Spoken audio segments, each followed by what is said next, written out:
The years-long war on Christmas continues to rage on, but now Christmas is finally winning. Now, cultural conservatives must turn our attention elsewhere, move the war on Christmas forward to the more insidious struggle, the war on Advent. We will analyze what conservatives can learn from Advent. Then President George Bush dies at 94. We examine his legacy. A climate change alarmism burns down Paris. And you're going to be shocked to hear this. Alexandria Ocasio-Cortez says something nonsensical. I'm Michael Knowles, and this is The Michael Knowles Show.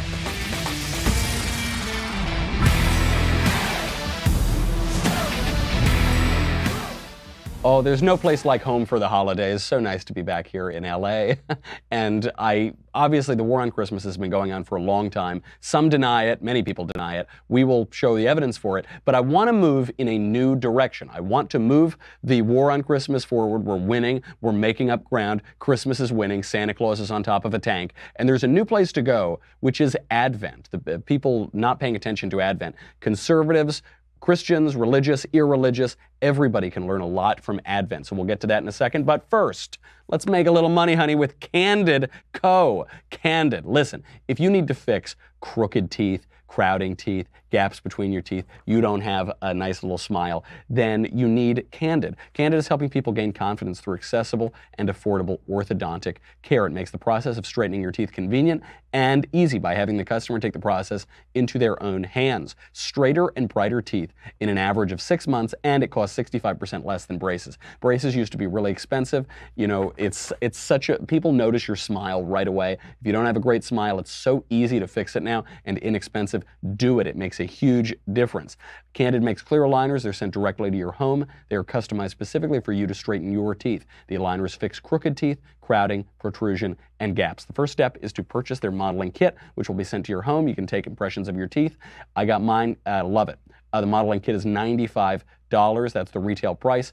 An orthodontist reviews your specific case, provides you with a 3D preview of what your treatment will look like. Best part, the treatment time is an average of 6 months, will save you literally thousands of dollars compared to the other guys. You're one step away from getting straighter, whiter teeth like little old me. Take advantage of Candid's risk-free modeling guarantee, plus when you use my dedicated link, candidco.com/covfefe, C-O-V-F-E-F-E, save 25% on your modeling kit. A great idea for the holidays. candidco.com/covfefe, C-O-V-F-E-F-E, to get 25% off the price of your modeling kit. candidco.com/covfefe.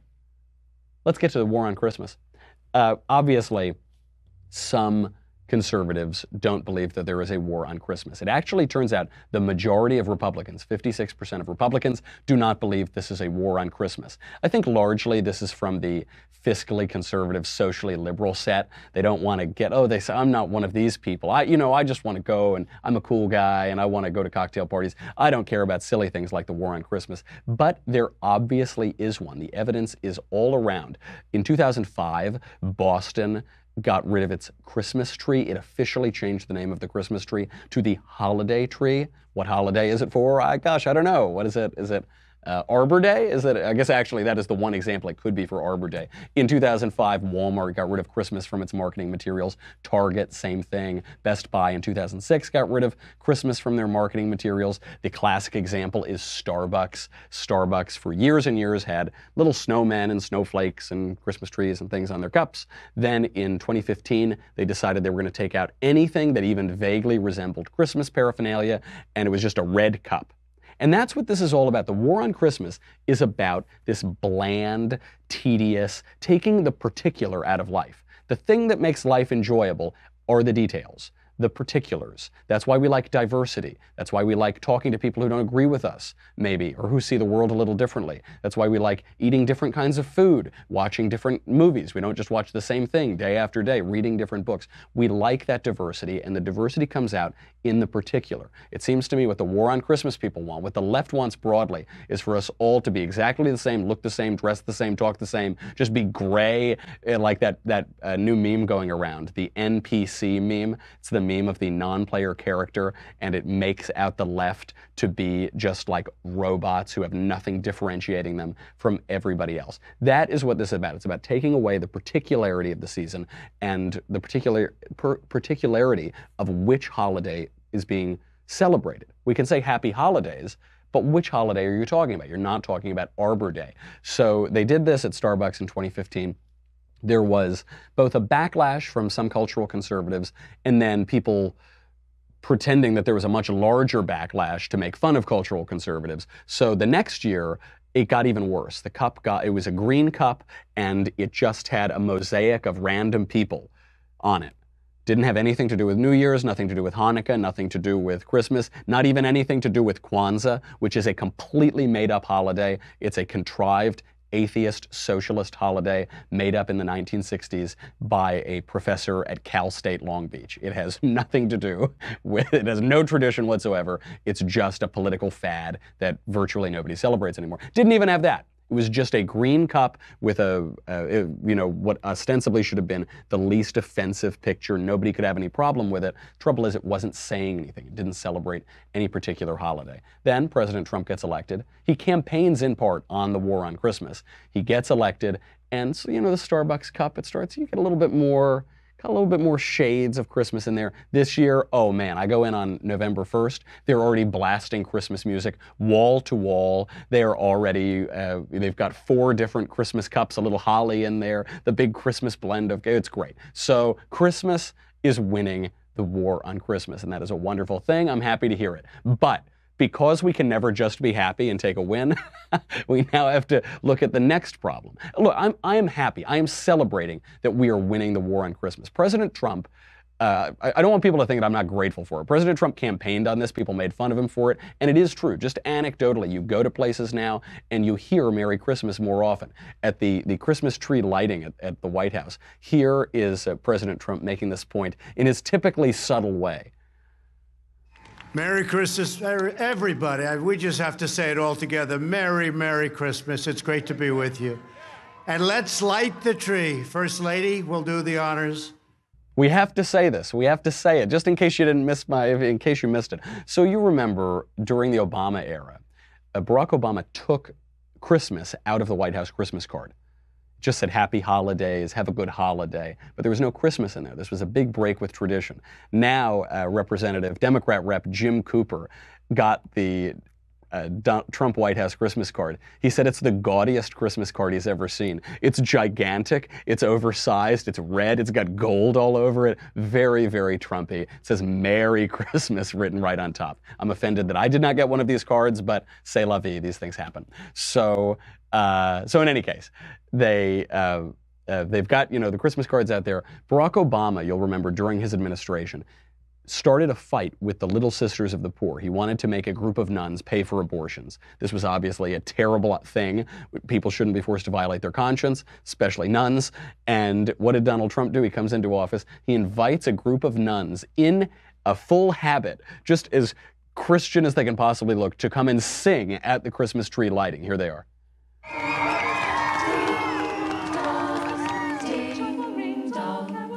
One seems to hear words of the cheer from everywhere, filling the air. Oh, royalty are their tone. Gay they ring while people sing, telling the world Jesus is King.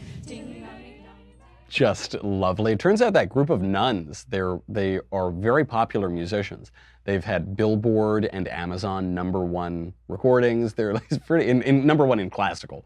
Now, they're not beating out Ariana Grande, but they're still doing pretty well. So this is all great. This is a big embrace of this. You've even got Hollywood stars like Chris Pratt talking about Christmas in explicitly religious terms. Chris Pratt gave an impassioned delivery. He was describing the Gospel of Luke, kind of like Charlie Brown, at the annual candlelight procession at Disneyland over the weekend. Here's Chris Pratt. About 2,000 years ago, God sent an angel named Gabriel to a city in Galilee named Nazareth, to a virgin who was betrothed to a man named Joseph of the house of David. This is a descendant of King David. That virgin's name was Mary. And having come in, the angel said to her, "Rejoice, highly favored one, the Lord is with you.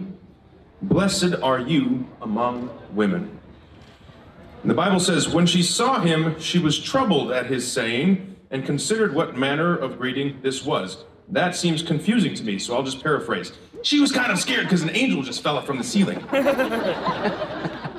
I love that guy. I also love the way that he takes these very serious, he's obviously quite Christian, and he takes these serious Christian concepts, and then he does infuse it with his movie star, young guy, exuberant energy. He did this at an awards ceremony where he told people to believe in God and understand that they have a soul and the soul matters. But he just does it in his way that's not pedantic. It's just really, really good. So it's great to see him do that. That's all wonderful. Now that we're in the Christmas season, there's this rush to rush it. There's this surge of people trying to rush our way to Christmas. We're back in, we've got the particularity of it, because it doesn't make sense. Why are people talking about it's the most wonderful time of the year? Oh, it's your family and it's the most wonderful time. Why is it wonderful? Why is this time wonderful? If it's just the holidays, if it's not about a holiday, if it's not about a holiday that celebrates something, then why are people so happy and excited and nice? It's not just the turkey, you know, it's not just people eat turkey at other points of the year. Why is it? What makes it different than Thanksgiving? What makes it different than the 4th of July? The next stage of this, the thing that I think we could all use a little help on, is Advent, because people forget Advent. Advent is that period of time before Christmas. It's this time, the 4 Sundays before Christmas, in the Christian tradition, celebrate 4 mysteries that are supposed to prepare us for Christmas. It's this penitential season. It's more of a solemn season. It's not all dancing around the Christmas tree yet. And the 4 mysteries that are celebrated are death, judgment, heaven, and hell. We explore these mysteries. We meditate on these mysteries that mankind has considered for all of human history. When we were living in the caves, we have contemplated these mysteries. What is death? What does death mean? What is judgment? Will there be a judge? Will I have to pay for my sins? What is heaven? Is there hope of something after this world? What is hell? Will I be punished in the hereafter? What does punishment look like? These are mysteries. You know, the right has always been really strong in taking Christmas's side in the war on Christmas, and the left has constantly been trying to drive out Christmas celebrations. And it's very easy to understand that concept. But very few people are sticking up for Advent. And Advent could really teach us something, whether you're a Christian, whether you're not Christian, whether you're on the left, whether you're on the right. Everybody could really use it. It's such a fever pitch right now. We're all at each other's throats. Politics is quite divided. We're really angry at each other. The left is especially angry at the right. And we're missing fundamental, eternal mysteries, major questions, beginning with death. Yesterday was the first Sunday of Advent. We're now in the Advent season. And this one, I think it really matters, because sometimes when people are at a fever pitch in politics, I sometimes think, do you not realize you're going to die someday? John Maynard Keynes, the economist, said, in the long run, we're all dead. So I don't know if your policies will work in the long run. In the long run, we're all dead. And when we contemplate that mystery, I think it makes us appreciate each other a lot more, appreciate our country a lot more, and appreciate Christmas, which is coming up. We will get to that because Advent leads to Christmas, which is sweet as honey. And speaking of honey, honey will help you buy all of your Christmas gifts and save a lot of money. You know how much I love honey. I've been an evangelist for honey for years, before my show existed, before the Daily Wire existed. I love honey.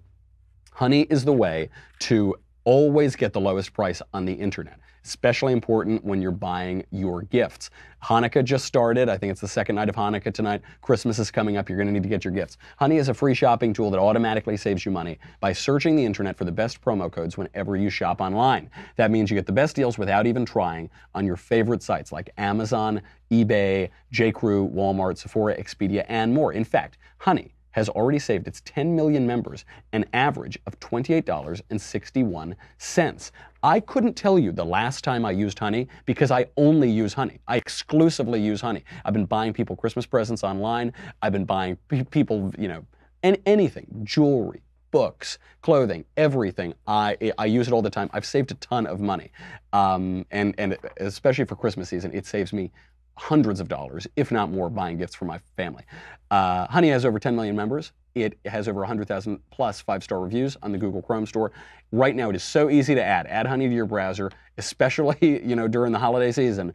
Get it for free at joinhoney.com/covfefe, C-O-V-F-E-F-E. That is 2 words, joinhoney.com/covfefe, C-O-V-F-E-F-E. And that's my Christmas present to you. That's my gift to you, as I saved you a bunch of money on your Christmas shopping. So this is Advent. Nobody wants to talk about Advent. We want to start playing Christmas music starting on November 1st. I suppose this is evidence that people can never be happy. You know, last year I was complaining that Starbucks didn't do enough for Christmas. Now they start Christmas on November 1st, and I say, no, that's too soon. But maybe they're just not getting it wrong. You need a middle ground. You need to have a little balance here. And if you rush Christmas, it's like rushing through dinner. It's like you sit down to a beautiful dinner and you've got steak and turkey and potatoes and all of this, and you sit down and you just start eating pudding cups. And then you say, I'm full. I already ate all my pudding cups. No, you want to build up. And you want to remember why we need Christmas in the first place. Why is Christmas the most wonderful time of the year? Why is Chris Pratt reciting the narrative from Luke? Why is he reciting the infancy narrative? Why do we watch a Charlie Brown Christmas where he's reciting this amazing moment in the woods in somewhere around the year 0, when in a little cave, in a little manger, surrounded by livestock, because there was no room at the inn, the God who created all of us, the divine love that made us in the universe, becomes flesh, enters into the creation as a little baby born on a traveling road, born in the lowest of the low, inside of a cave. And why does that matter? What does that mean? Why do we need that to happen? The reason we need that to happen is because of death and judgment and heaven and hell. You know, in our culture, we are so afraid of death. I see this all the time when I read all of the tech blogs and science blogs. Every other day, there's somebody in Silicon Valley who says that we're about to find the cure for death.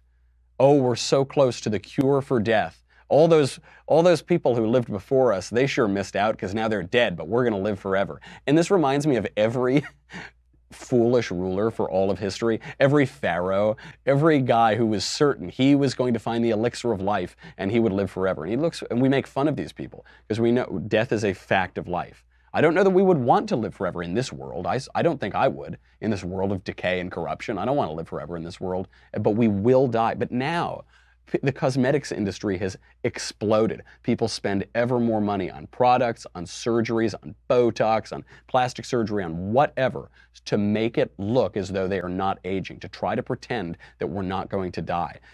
I go to funerals, people who are not religious, friends of mine who are atheistic, and it's always so sad. They have these really sad celebrations of life, they call it.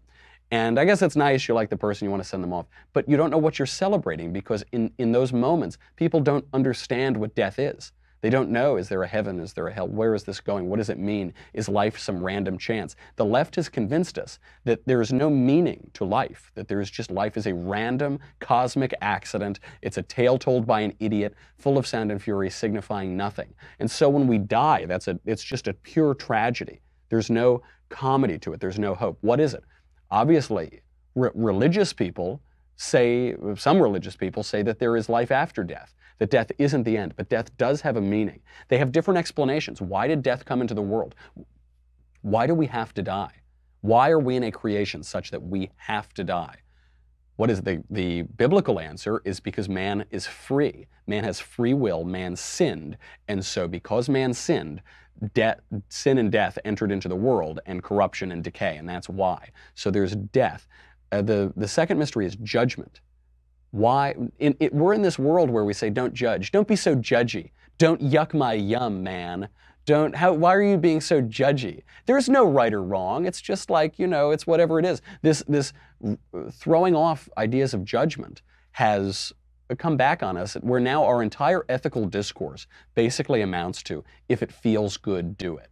That's about the level of moral discourse that we have right now in the country. We can't explain why it's not good to do certain things, why it's not good to watch a bunch of porn and go carousing all the time and stop by wherever else, because in one particular sin of our culture is that sex is everywhere. There are a zillion sins in the culture. One of them is that, so it's a good example because we say, oh, if it feels good, it doesn't matter, it's okay. As long as you're not hurting anybody, or if you're hurting them, but it's okay and they kind of like it, or what, that's what our discourse has gotten down to. And you'll even have people dishonestly quoting the Bible, quoting the scripture, and they'll say, well, judge not lest ye be judged.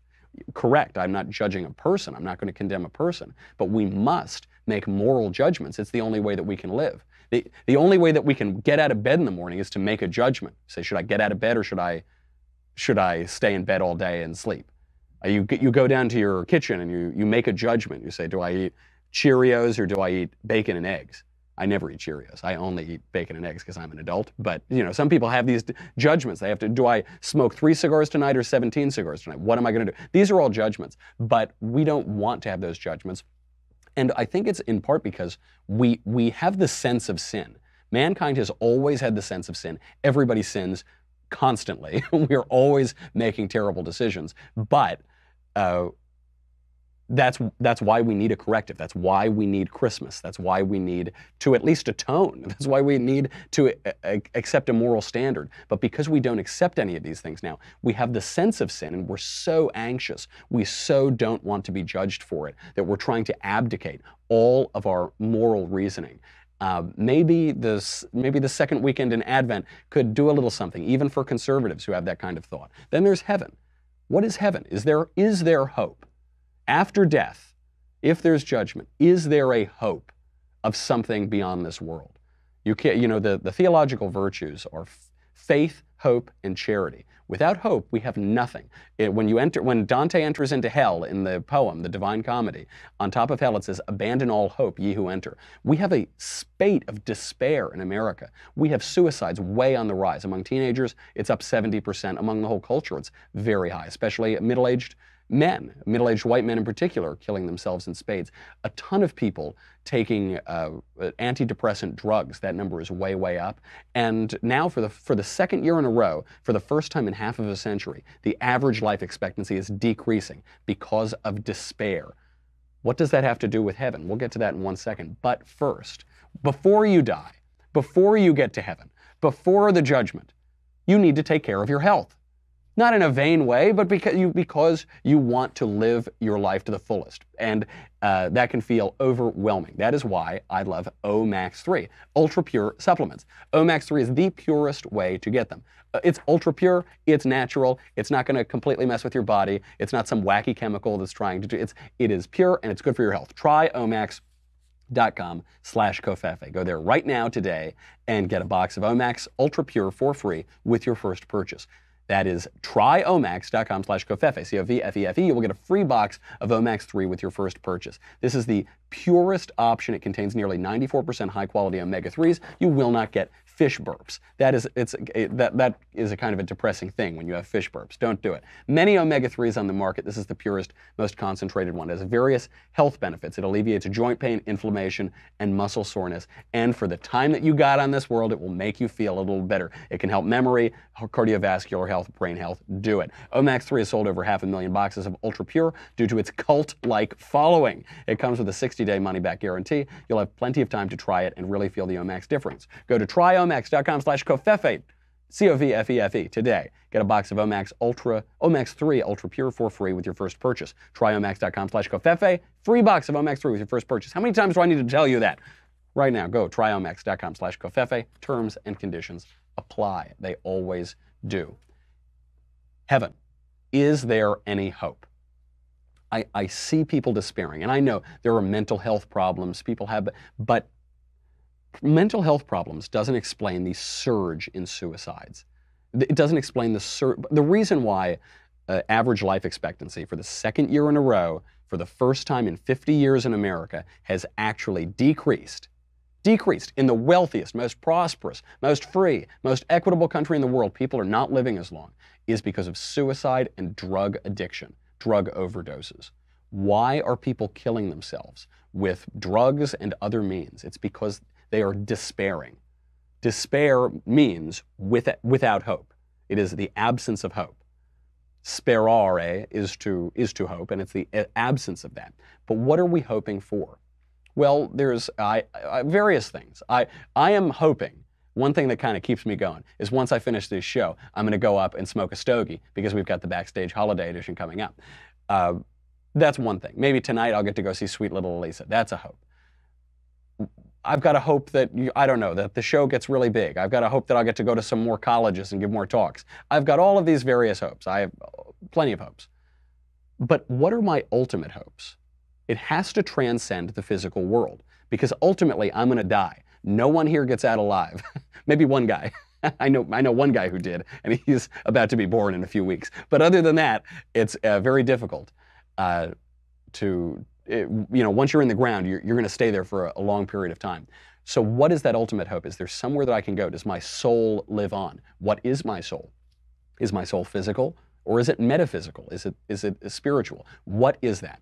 So the other reason you need this is because we live in a really nice culture where everything is super pleasant all the time, and we have cool electronics and TVs going, and it's all just really, really nice. Great. But as a result of that, when things go wrong, people lose their minds. You know, millennials, the most coddled generation in American history. For kids at college right now, there was a study done out of Arizona State University. It showed that 2 years after the 2016 election, a quarter of college students were suffering from symptoms of post-traumatic stress disorder. And that's not made up. They weren't just pretending. They were actually suffering clinically high levels of stress. Stress levels as high as people who experience a mass shooting incident 7 months after the mass shooting. That's how high it is, because a Republican won the White House. That's when things are so nice, when we're in a decadent society, when kids are coddled and protected from the harsh realities of the world, then when things go wrong, they're so fragile, they break, they crack. Why is that? What is the ultimate hope? If you don't have an ultimate hope, then once those things crack, you're going to fall into a pit of despair. So what is heaven? And then the fourth mystery, what is hell? Is there hell? Antonin Scalia did an interview with New York Magazine with this very glib woman a number of years ago, and he mentioned that he believed in hell. And she made fun of him. She said, "Oh my gosh, it must be very scary to believe in hell and the devil." He said, you know, this is basic Catholic theology, that hell exists. Do you know how out of touch you are with America? Most of Americans believe in hell and in the devil. Most of people throughout history have believed in hell and the devil. Why does hell matter? Hell matters because it means there is divine justice. What we like to do, both in religion and in our sort of pseudo-religions. You hear all these people who say, I'm spiritual but not religious. Oh, I'm not a Christian, but I like Christian teachings. Oh, okay, whatever. What they try to do is they want all the really nice, comforting things, and they don't want any of those harsh realities. They want the heaven, they don't want the hell. They want a God without wrath to lead a people without sin into a kingdom without judgment through the ministrations of a Christ without a cross, to quote a famous theologian. So, if there is no hell, what does that mean? It means God is all merciful. We know God is merciful. He is love. God is love. But if there is no hell, then there is not that justice. And we don't have the human freedom. You know, so much what Chris Pratt is talking about at that candle lighting ceremony is this incredible moment in the world. At the Annunciation, when the angel comes down and tells Mary that she's going to give birth to Jesus, the angel comes down, God's grace pours down on the world, and then heaven holds its breath because Mary assents. She still has free will. She can turn away from God. She can say no, but she says, I am the Lord's servant, may his will be done. We have free will. This is the defining feature of humanity. We have freedom. We have liberty. And we can reject God. We can choose hell if we want to. We can go right down there. We can choose hell on earth. We can choose hell beyond earth. It is up to us. God does not deny us that dignity of freedom. How beautiful a thing it can be that there is justice. How beautiful a thing that we have that liberty. You know, in America, we talk about liberty so much. Our country is a free country founded on life, liberty, and the pursuit of happiness. But how do we pursue that happiness, and what is the substance of that liberty? Why is it so important? Why is it so essential? How do we exercise it? And when we use our liberty and we abuse our liberty, how do we get mercy? How do we redeem ourselves? That is what we are waiting for at Christmas. That's what Christmas is about. It's not, you know, I wouldn't recommend discussing that at your office Christmas party. I don't know when you know, Susie the secretary is sloshed on eggnog, you know, and you start discussing death, judgment, heaven, and hell. That might be a little bit of a downer. You know, everyone's playing Rock Around the Christmas Tree and you're there with a little fire and brimstone. I'm not suggesting that. But in the moments when you're not at those Christmas parties that are all over the place, or holiday party or whatever, in the moments when you're actually contemplating the season and the reason for the joy of this season, think about those things, because it seems a little sad or inconvenient, or we don't want to think about it. The reason that we have despair flying throughout our culture is precisely because we don't want to think about it. This is the season to do it. Don't skip it, because if you skip that season, you are going to skip the entire celebration. We have so much more to talk about. We've got to talk about President George Bush dying, the legacy of George Bush. People on the left and the right are getting it wrong. The Paris riots. These are my favorite riots. As far as riots go, these ones couldn't be better because the mainstream media won't report on the actual cause of the riots, which is global warming alarmism. We will get to that in a bit, and we've got a lot more if we've got time. But coming up tonight, let's talk about hope. Talk about awaiting wonderful things. Coming up tonight, don't miss our next episode of Daily Wire Backstage Holiday Edition.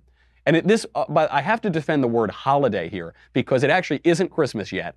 We are in Advent, and it's Hanukkah. It's the second night of Hanukkah. So we're being ecumenical. It's the holiday edition. Daily Wire God King Jeremy Boring, Ben Shapiro, Andrew Klavan, Elisha Kress, and little old me. We'll be talking politics, culture, and why frozen leftist tears make the most beautiful snowflakes. They're all unique. They're all individual. So be sure to tune in. As always, only Daily Wire subscribers get to ask the questions. So make sure to subscribe today. Also, if you're a subscriber, you lucky duck, you will be able to see Andrew Klavan's next chapter of Another Kingdom. Performed by whom? Performed by moi. Today, subscribers get exclusive access to episode 9, titled Orozco. And it's coming to an end this season. And this season, I tell you, when I go to these campus speeches, I was on the road I've been on the road forever. I've been just going all over the country. I think I've been to 57 states. I've been to all 57 states that Barack Obama went to. And people come up to me and they'll say, Michael, I love the show. I say, oh, thank you so much for watching. You caught it yesterday? They say, oh, no, Michael, I don't mean your show. I don't mean the Michael Knowles show. I mean Another Kingdom. So I love Another Kingdom. So it's gotten really good numbers. If you want a nice, cozy little Christmas read, either to listen or to watch it with the amazing art, this is a really good one. Curl up by the fire. It's great because Drew did all the work and I just have to read it. So go check it out. If you're not a subscriber, you won't be able to watch new episodes of Season 2 until Friday. So what on earth are you waiting for? Go to dailywire.com, subscribe to watch the first and second seasons of Another Kingdom. You get all the shows, you know all that. Here's what you need. It's beginning to look a lot like Christmas. You know that snow is much thicker and fluffier than water. So when the leftist snowflakes start pouring down, those salty ones, you're probably going to need 2 tumblers. If you already have one, get another. Go to dailywire.com. We'll be right back with a lot more.